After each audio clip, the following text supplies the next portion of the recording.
Hello friends, welcome to rainbow feast. இன்றைக்கி ரொம்பவே ஹெல்த்தியான அதே சமயத்தில் ரொம்பவே ஈஸியான லஞ்ச் பாக்ஸ் ரெசிபி தான் பார்க்க போகிறோம். ஒரு குக்கரில் 2 டேபிள் ஸ்பூன் எண்ணெய், 1 டேபிள் ஸ்பூன் நெய், அப்புறமா தாளிக்கிறதுக்கு 2 துண்டு பட்டை, ஒரு ஸ்டார் அனீஸ், ஏலக்காய், லவங்கம், கொஞ்சமாக கல்பாசி.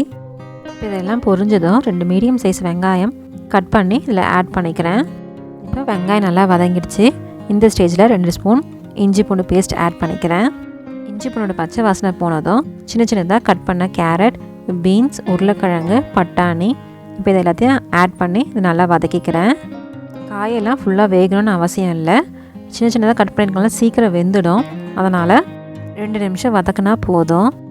ஒரு மிக்ஸி ஜாரில் பிரியாணிக்கு தேவையான அளவுக்கு பச்சை மிளகா, புதினா, கொத்தமல்லி, இப்போ இது எல்லாத்தையும் சேர்த்து தண்ணி ஊற்றி நல்லா நைஸாக அரைச்சிக்கிறேன்.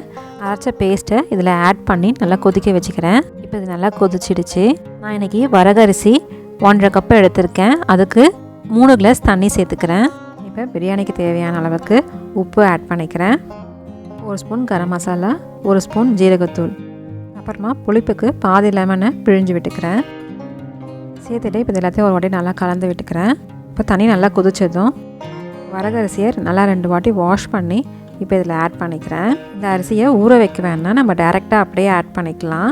இப்போ இது நல்லா கொதிக்கட்டும்.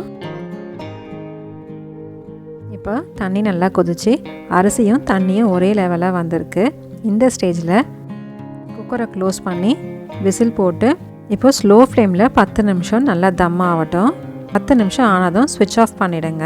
இப்போ ப்ரெஷர்லாம் ரிலீஸ் ஆகிடுச்சு. இப்போ குக்கரை ஓப்பன் பண்ணிக்கலாம். அரிசியெல்லாம் கரெக்டாக தம் ஆகி நல்லா உதிரியாக வந்திருக்குது. நம்ம நார்மலாக பாஸ்மதி ரைஸில் சாப்பிட்ற டேஸ்ட்டு தான் இருக்கும். டேஸ்ட்டில் எந்த டிஃப்ரென்ஸுமே இருக்காது. நீட்டாக இருக்கிறத விட இது அரிசி சின்னதாக இருக்கும். மற்றபடி டேஸ்ட் எல்லாம் அப்படியே தான் இருக்கும். இப்போ வாங்க லஞ்ச் பாக்ஸ் பேக் பண்ணிடலாம். வரகரிசி புதினா சாதம், தயிர் பச்சடி, அப்புறம் வீட்டிலே செஞ்ச மிக்சர், அப்புறம் ஆப்பிள். அவ்வளோதான். இதுதான் நான் இன்றைக்கி எங்கள் வீட்டில் செஞ்ச லஞ்ச் பாக்ஸ் ரெசிபி. இந்த மாதிரி பிரியாணியாக செஞ்சு கொடுக்குறதுனால குழந்தைங்க விரும்பி சாப்பிடுவாங்க. கண்டிப்பாக அதை ட்ரை பண்ணி பாருங்கள். ட்ரை பண்ணி பார்த்துட்டு எப்படி இருக்குன்னு கமெண்ட்டில் சொல்லுங்கள். உங்களுக்கு இந்த வீடியோ பிடிச்சிருந்தா லைக் பண்ணுங்கள், ஷேர் பண்ணுங்கள், சப்ஸ்கிரைப் பண்ணுங்கள். தேங்க்யூ.